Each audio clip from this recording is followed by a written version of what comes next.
하나님의 은혜가 여러분들 가운데 함께 하시기를 주님의 이름으로 축원합니다.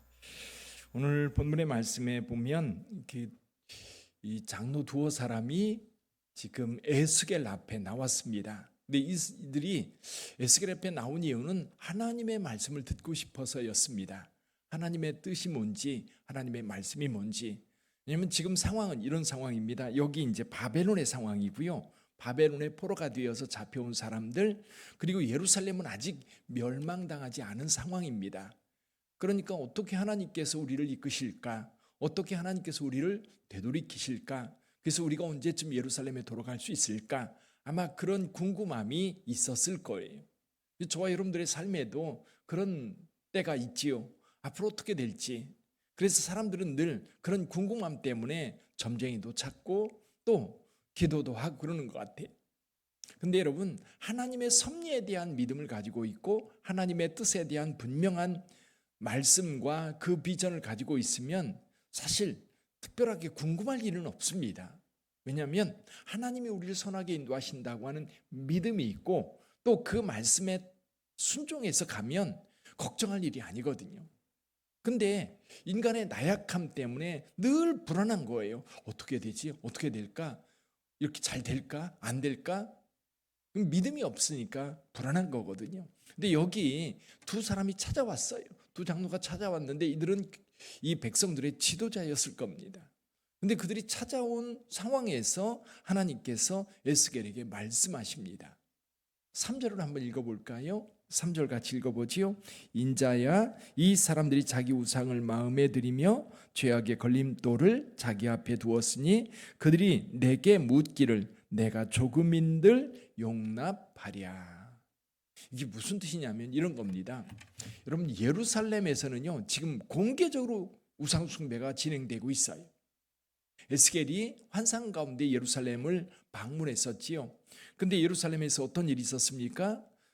그 가증한 우상들이 세워져 있고 우상 그림 앞에서 사람들이 울고 그리고 그걸 섬기고 또 성전 뜰에서는 제사장들이 떠오르는 태양을 향해서 숭배하는, 그래서 예루살렘에서는 우상 숭배가 아예 공개되어 있었어요. 근데 바벨론 포로로 잡혀온 사람들은 외적으로 우상 숭배에 빠져 있지는 않았습니다. 근데 문제는 마음이에요. 그런 거지요. 하나님을 믿으면서도 이스라엘 백성들은 늘 우상을 가까이 했어요. 하나님 믿는다고 말합니다. 절기 때 가면 성전에 올라가서 제사를 드립니다. 그런데 또 일상 속에서는 또 우상에게 찾아가서 비나이다 비나이다 하는 거예요.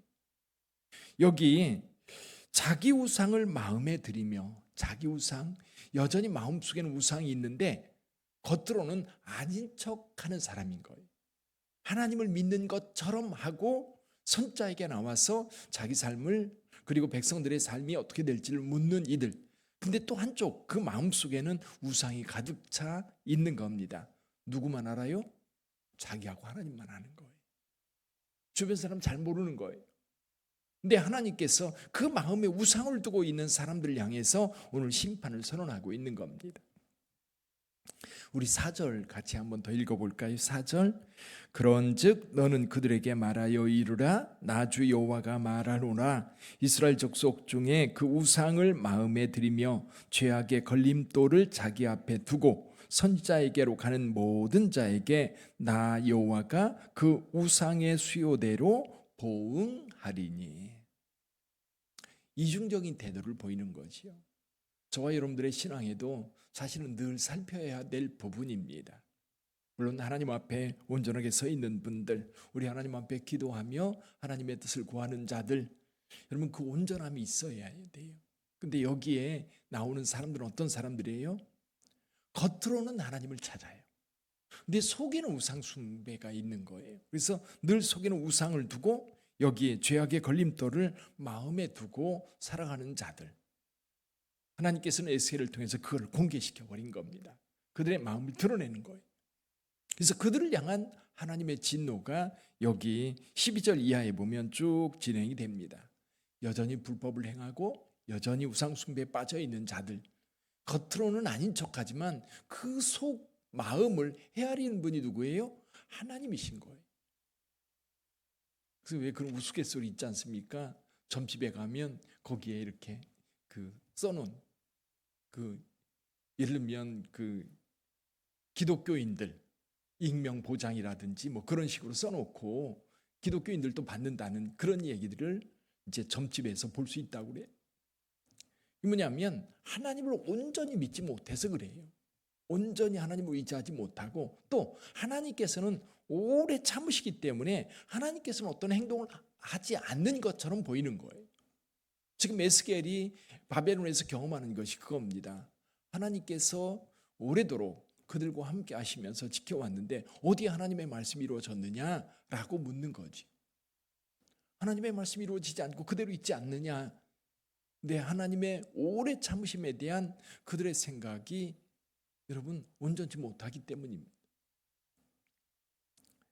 그래서 여기 우상을 섬기는 바벨론의 포로로 잡혀온 사람들, 그들이 회개하지 않으면 하나님께서 이 진노를 그대로 그들에게도 내리겠다는 겁니다. 6절 한번 볼까요? 6절 같이 읽어봅니다. 그런즉 너는 이스라엘 족속에게 이르기를 주 여호와의 말씀에 너희는 마음을 돌이켜 우상을 떠나고 얼굴을 돌려 모든 가증한 것을 떠나라. 여기 마음을 돌이켜 우상을 떠나라고 말씀하고 있어요. 마음속에 섬기고 있는 그 우상에서 떠나라고 분명하게 말씀하고 있어요. 떠나지 않으면 그들에게 하나님의 심판이 임하게 될 거예요. 여기 13절 이하에 보면 인자야 가령 어떤 나라가 불법을 행하여 내게 범죄하였으므로 내가 손을 그 위에 펴서 심판을 내리는데 네 가지 재앙을 내려요. 하나는 기근, 하나는 전염병, 하나는 사나운 짐승, 하나는 칼. 이 네 가지 재앙을 그들에게 내릴 때에 그들에게 내리는 하나님의 재앙이 혹독해서 그 재앙을 돌이킬 수 없다는 겁니다. 예를 들면 아브라함이 소돔과 고모라를 위해서 중보합니다. 거기 의인 50명 있으면 그럼에도 불구하고 멸하시겠습니까? 아니다. 50명 있으면 멸하지 않겠다. 그러면 50명이 5명 모자라면 어떻게 하시겠습니까? 그래도 내가 멸하지 않겠다. 그렇게 해서 40명, 30명, 20명, 10명까지 내려갑니다. 이 아브라함이 더 이상 구하지 못하지요. 천사가 떠납니다. 그 성읍에 소돔 고모라에 있었던 이 롯 그리고 그 가족들 4사람만 구원을 받습니다. 자, 그런데 여기 3사람 이야기가 나와요. 누굽니까? 노아와 다니엘과 욥에 대한 이야기가 나와요. 이스라엘 사람들에게 있어서 가장 경건한 사람, 가장 위대한 사람으로, 위대한 신앙을 가지고 있는 사람으로 이 3사람을 꼽습니다. 자, 노아 당대 의인이었습니다. 하나님께서 온 세상을 멸할 때에 노아의 가족은 하나님께서 구원해 주셨어요. 욥 얼마나 의로운 자였습니까? 다니엘도 마찬가지죠. 이 3사람이 와서 그 백성들, 하나님의 진노가 내리고 하나님의 심판이 임하고 있는 그곳을 향해서 중보기도 한다 할지라도, 그런 의인이 그 가운데 있다 할지라도 자기 자식도 구원받지 못한다는 거예요. 자기만 구원받게 될 거라는 거예요. 하나님께서 그 심판이 얼마나 혹독한가를 이야기해주고 있는 겁니다. 나중에 지금 이 예언이 있은 다음에 이제 얼마 지나지 않아서 예루살렘이 멸망을 당합니다. 예루살렘의 멸망이 그렇게 혹독했어요. 그래서 다니엘이나 노아나 욥이 있다 할지라도, 그 사람들이 그 땅을 위해 중보한다 할지라도 그 사람들만 구원받고 나머지는 다 진멸당할 것이다. 하나님의 심판은 이제 그만큼 혹독해질 거예요. 그만큼 딜레이 되었으니까 그만큼 강력하게 하나님의 심판이 나타날 겁니다. 그거를 그 백성들이 알아야 되는데, 여기 이 에스겔을 찾아왔던 그 사람들은 마음에 여전히 우상을 품고 있으면서도 겉으로만 하나님을 믿는 척하는 그런 이중적인 모습을 보여주고 있던 거지요. 하나님께서 그들에게 이런 심판을 내리는 이유가 뭘까요? 여기 11절에서 이렇게 말씀합니다. 우리 11절 같이 한번 읽어봅니다. 이는 이스라엘 족속이 다시는 미혹되어 나를 떠나지 아니하게 하며 다시는 모든 죄로 스스로 더럽히지 아니하게 하여 그들을 내 백성으로 삼고 나는 그들의 하나님이 되려 함이라. 주 여호와의 말씀이니라. 아멘. 어떻게 보면요, 하나님의 섭리는 뭐냐면 예루살렘이라고 하는 하나님께서 택한 이 땅, 이 성읍, 이 백성들 여기를 멸하기 위해서 미리 하나님께서 그래도 하나님께서 고쳐서 쓸만한 사람들 뽑아가지고요 바벨론에 보낸 거예요. 여기서 그래도 쓸만한 사람들, 그래도 믿음이 있는 사람들, 그래도 회개시켜서 돌이켜서 하나님을 믿는 그 믿음 안에 세워질 만한 그런 사람들 뽑아가지고 옮겨놓고 보니까 여기는 더더욱 이제 악의 무리로 가득 차 있는 겁니다. 그래서 여기 진멸할 때 여기 바벨론에 있는 소수의 무리지만 이 소수의 무리를 남겨둔 거예요. 근데 이 사람들조차도 우상 숭배에 빠져서 돌이키지 않는다고 한다면 이들 역시 하나님께서 멸할 거예요.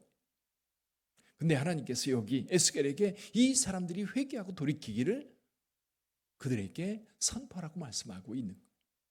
자, 바벨론에 있는 이 사람들 여전히 우상을 마음에 품고 있어요. 그들이 깨달아야 됩니다. 돌이켜야 됩니다. 회개해야 됩니다. 그래서 하나님 앞에 온전한 자로 설 때에 이제 하나님께서 그들을 남은 자로 두셔서 나중에 회복시켜 주실 거예요. 사랑하는 성도 여러분, 그래요. 저와 여러분들 오늘 이 시대 우리 하나님께 저와 여러분들을 부르셨어요. 그리고 하나님의 백성 삼아 주셨습니다. 하나님의 아들 예수 그리스도를 내어주시기까지 우리를 사랑하신 거예요. 하나님의 궁극적인 목적은 모든 사람들이 죄를 버리고 하나님 앞에로 돌아와 하나님의 거룩한 백성으로 하나님이 주시는 복을 누리며 사는 겁니다. 에덴 동산에 있었던 아담과 하와가 누렸던 그 복을 하나님께서 저와 여러분들에게 주시기를 원하시는 거예요. 근데 이 죄악을 가지고 하나님과의 적대적 관계 속에서는 이 복을 누릴 수가 없는 겁니다. 악한 자가 어떻게 누릴 수 있겠어요? 그래서 하나님은 지금 회개를 촉구하고 있고 회개하고 하나님 앞에 돌이킬 때에 그때에 이 백성은 거룩한 백성으로 하나님 앞에 서게 될 겁니다. 그때 분명하게 선언할 거예요. 너희는 내 백성, 나는 너희의 하나님. 그래서 이것이 예수 그리스도를 통해 성취되었고요. 오늘 저와 여러분들에게 그 은혜가 주어진 겁니다. 지금이 바로 은혜의 때고요. 구원받을 때인 거예요.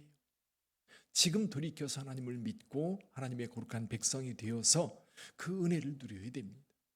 언제 이 땅에 죄악들을 볼 때에 언제 이 땅에 하나님의 진노가 임할지 지금 당장임에도 여러분 이 땅의 죄악들 전혀 이상하지 않아요. 거기 서구 사회든 다른 나라든 여러분 하나님을 두려워하지 않고 자기가 우상이 되어서 자기만을 위해서 살아가는 이 시대, 이 땅에도 여전히 하나님께서 그 진노를 미루고 있는 이유는 그래도 하나님의 백성들이 하나님 앞에 중보하며 애통하며 눈물을 흘리며 기도하는 자들이 있기 때문인 줄 믿습니다. 우리 빛된 교회가 여전히 영적으로 깨어 있어서 이 지역사회와 나라와 민족을 위해서 전 세계 복음화를 위해서 끊임없이 눈물로 기도할 때에 하나님의 놀라운 역사가 더 많은 영혼들을 구원하는 일로 나아가게 될 겁니다. 사랑하는 성도 여러분, 그 기도를 저와 여러분들이 멈추지 않았으면 좋겠어요. 에스겔이 품었던 그 마음을 가지고 백성들이 회개하고 돌이키기를, 그리고 이 땅에 있는 많은 영혼들 우상 숭배에서 벗어나 하나님의 거룩한 백성 되기를 저와 여러분들이 함께 기도하며 함께 중보 기도하는 우리 빛된 교회 또 빛된 교회 성도들이 다 되시기를 주님의 이름으로 축원합니다. 기도하겠습니다.